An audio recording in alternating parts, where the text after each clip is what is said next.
নমস্কার বন্ধুরা, Sumitra kitchen and ব্লগে সবাইকে স্বাগত জানিয়ে আজকে আমি আপনাদের সঙ্গে একটা লোভনীয় রেসিপি শেয়ার করব। সেটা হচ্ছে যে পাপড়ি চাট। পাপড়ি চাট আমরা কম বেশি সবাই খেতে খুবই ভালোবাসি, কিন্তু আজকে আমি বানাচ্ছি স্পেশালি আমার ছেলের জন্য। ছেলে তো পাপড়ি চাট খেতে খুবই ভালোবাসে, তো শুধু ছেলে নয় মেয়েও খায়, তো ছেলে সবথেকে বেশি ভালোবাসে পাপড়ি চাটটা। তো অনেক দিন ধরে বায়না করছে যে মা পাপড়ি চাট বানাও, তাই আজকে পাপড়ি চাটের রেসিপি নিয়ে চলে এসেছি। ছেলে তো খাবেই, ছেলের সঙ্গে সঙ্গে আমরা সবাই মিলে আজকে পাপড়ি চাট খাবো। তো সেই রেসিপিটা আজকে আপনাদের সঙ্গে শেয়ার করব। স্পেশাল মশলা দিয়ে পাপড়ি চাটটা বানাবো, তো আপনারা সঙ্গে থাকুন। পাপড়ি চাট তৈরি করার জন্য আমি এখানে ময়দা নিয়েছি। ময়দা এখানে 300 থেকে 400 গ্রাম মতো ময়দা রয়েছে। এই ময়দাটা এখন মেখে নেব। এই ময়দার মধ্যে এখন দিয়ে দেবো জোয়ান হাফ চামচ মতো, হাতে এইভাবে রগড়ে দিয়ে দেবো। ফ্লেভারটা খুবই ভালো আসবে। দিচ্ছি হাফ চামচ মতো লবণ। এবার দিয়ে দেবো 2 চামচ মতো সাদা তেল। 2 চামচ মতো সাদা তেল দিলাম। এবার শুকনো উপকরণগুলো ভালো করে হাত দিয়ে মেখে নেব। শুকনো উপকরণগুলো ভালো করে মেখে নিয়েছি। এবার ময়নটা ঠিকঠাক হয়েছে নাকি দেখার জন্য এইভাবে মুট করলাম। দেখুন কত সুন্দর মুট হয়ে গেল। যে ভেঙে দিচ্ছি, গুঁড়িয়ে গেল। এবার আমি অল্প অল্প জল দিয়ে আমি ময়দাটা ভালো করে মেখে নেব। সুন্দর একটা ডো তৈরি করে নেব। অল্প অল্প জল দিয়ে আমি একটা সুন্দর ডো তৈরি করে নিয়েছি। এবার এই ডোটাকে আমি 15 মিনিট মতো রেস্টে রেখে দেবো ঢাকা চাপা দিয়ে। তো 15 মিনিট পরে ফিরে আসছি। ওদিকে 15 মিনিট হতে হতে আমি এদিকে উনুনটা ধরিয়ে কড়াইটা বসিয়ে দিয়েছি। স্পেশাল মশলাটা তৈরি করে নেব। কড়াইতে দিয়ে দেবো 1 চামচ গোটা জিরে, দিয়ে দিচ্ছি 3টে শুকনো লঙ্কা, হাফ চামচ মতো দিয়ে দিচ্ছি জোয়ান, দিয়ে দিচ্ছি গোটা 10 মতো। এবার শুকনো খোলায় গোটা মশলাগুলো ভেজে নেব। সুন্দর একটা গন্ধ বেরোলে আমি নামিয়ে নেব। গোটা মশলা থেকে খুব সুন্দর একটা গন্ধ বেরোচ্ছে। এবার আমি কড়াইটা নামিয়ে নেব। গোটা মশলাগুলো এখন শিলনোড়াতে গুঁড়িয়ে নেব। এই মশলাটা দিলে পাপড়ি চাটটা খেতে দুর্দান্ত লাগবে। তো অবশ্যই আপনারা এই মশলাটা পাপড়ি চাট তৈরি করলে ব্যবহার করবেন। গোটা মশলাটা আমি পুরোটা গুঁড়িয়ে নিয়েছি। এবার আমি একটা বাটিতে তুলে নেব। এই যে বাটি নিয়েছি, বাটিতে তুলে নিচ্ছি। এই দেখুন বাটিতে আমি অনেকটা পরিমাণে তেঁতুল নিয়েছি। এই তেঁতুলটা এখন জল দিয়ে চটকে নেব। আগে থেকে আপনারা গরম জলে ভিজিয়ে রাখলেও রাখতে পারেন। তো এমনি হাত দিয়ে জল দিয়ে চটকালেই তেঁতুলের কাঁচটা বেরিয়ে আসবে। হাত দিয়ে চটকে ভালো করে তেঁতুলের কাঁচটা বের করে নিয়েছি। এবার আমি ডাইরেক্ট কড়াইয়ের উপর ছেঁকে নেব। ছাঁকনি নিয়েছি, এভাবে ছেঁকে দেব।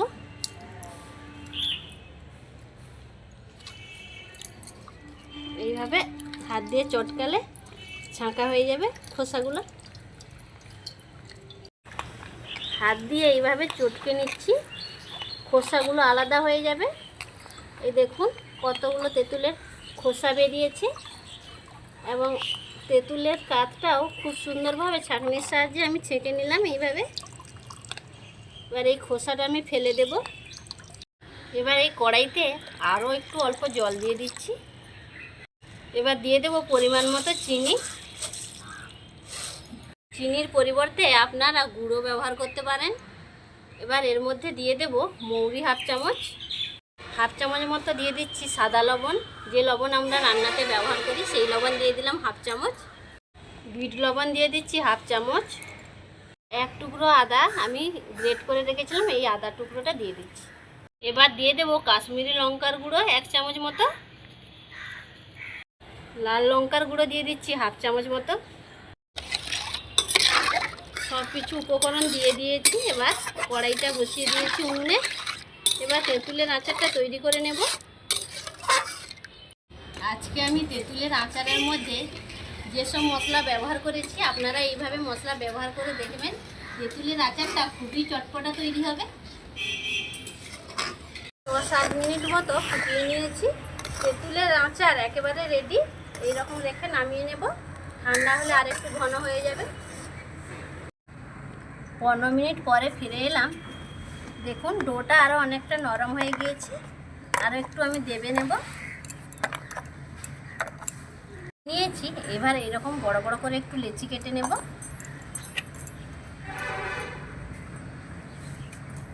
এইভাবে লেচিগুলো কেটে নেব। সবগুলো লেচি কেটে নিয়েছি। এবার একটা লেচি নেব একটা। এবার বেলনার সাহায্যে আমি বড় একটা রুটি বানিয়ে নেব। বেলনার সাহায্যে বড় একটা রুটি বানিয়ে নিয়েছি। এবার আমি কেটে নেব, গ্যাসের সাহায্যে কেটে নেব।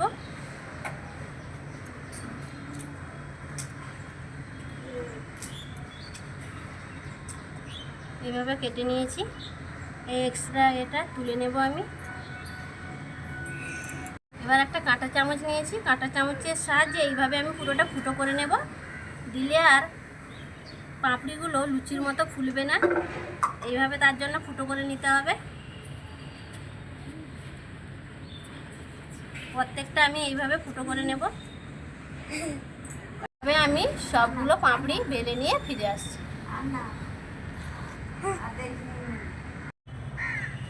বেশ অনেকগুলো পাপড়ি বেলা হয়ে গেছে। তো আমি উনুনটা ধরিয়ে কড়াইটা বসিয়ে দিয়েছি। পাপড়িগুলো ভেজে নেব। কড়াইতে দিয়ে দিয়েছি তেল। তেলটা গরম হয়ে গিয়েছে। এবার পাপড়িগুলো আমি ভেজে নেব।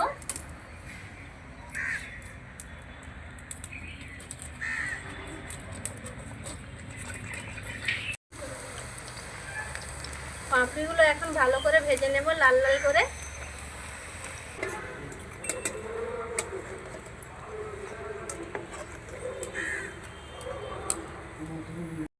এইভাবে আমি বাকি পাপড়িগুলো একইভাবে ভেজে নেব।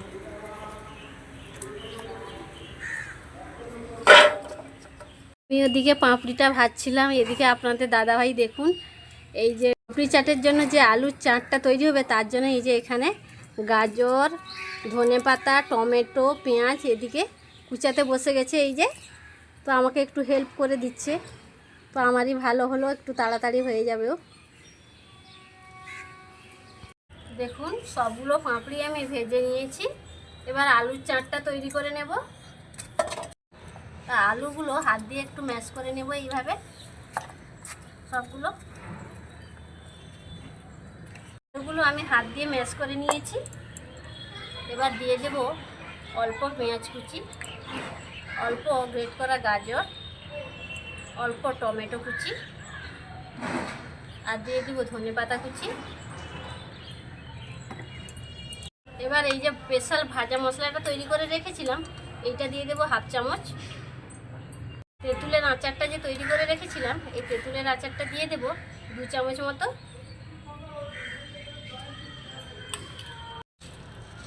অল্প দিয়ে দিচ্ছি ভুজিয়া, দিচ্ছি হাফ চামচ মতো বিট লবণ। হাত দিয়ে ভালো করে মাখিয়ে নেব।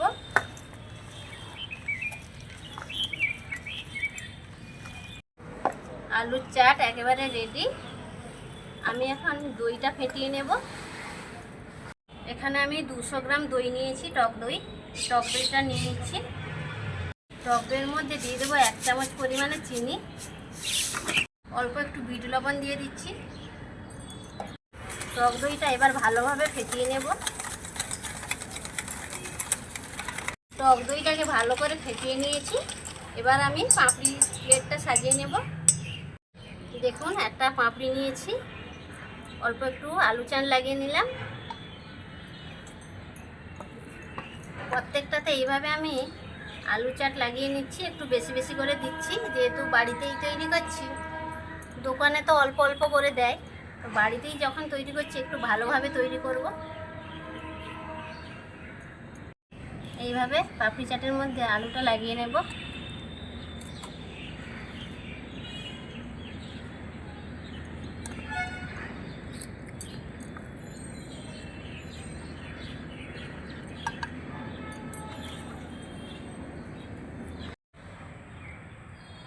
সবগুলো পাপড়ি চাট আমি প্লেটের মধ্যে সাজিয়ে নিলাম। এবার উপর থেকে টক দই দিয়ে দেব। এখন থেকেই লোভ লেগে যাচ্ছে আমার, জিভ দিয়ে জল চলে আসছে।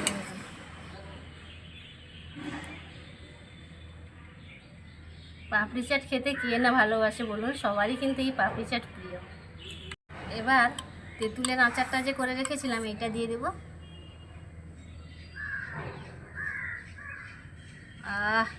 কি সুন্দর গন্ধ বেরোচ্ছে পাপড়ি চাট থেকে, মনে হচ্ছে যে কখন খাই কখন খাই। একটু বেশি করে আচারটা দিই, খেতে ভালো লাগবে। এবার দিয়ে দিচ্ছি ভাজা মশলা।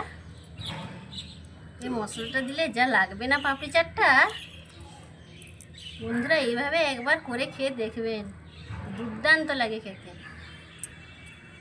এবার একটু ভুজিয়া দিয়ে দিচ্ছি।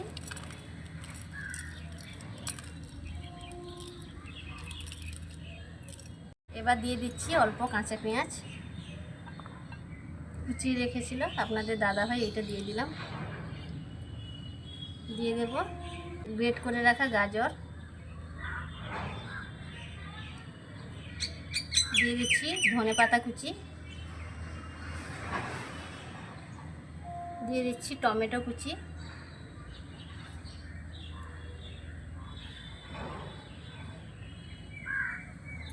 দেখুন বন্ধুরা পাপড়ি চাট তো তৈরি হয়ে গেছে। পাপড়ি চাট থেকে কত সুন্দর একটা সেন্ট বেরোচ্ছে মশলা, দেখেই তো জিভে জল চলে আসছে, খুবই খেতে ইচ্ছা করছে। তো একটা খেয়ে দেখি কেমন টেস্ট হয়েছে।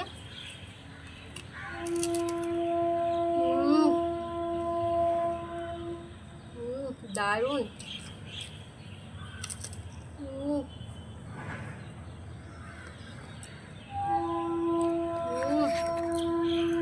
আবার ফাটাফাটি। যতক্ষণ থেকে পাপড়ি চাটটা তৈরি করছিলাম আমার তো খুবই লোভ লাগছিল, মনে হচ্ছিল কখন খাই কখন খাই। তো যতক্ষণ একটা মুখে করছি মনটা উসকুস উসকুস করছিল। আমার ফাটাফাটি হয়েছে। আর একটা খাই, এইসব জিনিস একটা খেয়ে মন ভরে, যতই খাই আরও মন চাইবে যে আরও খাই আরও খাই।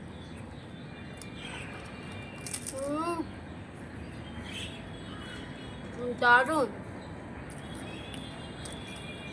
পাপড়িগুলোও কিন্তু একবারে পারফেক্ট তৈরি হয়েছে, মুচমুচ করছে এখনো পর্যন্ত। ফাটাফাটি।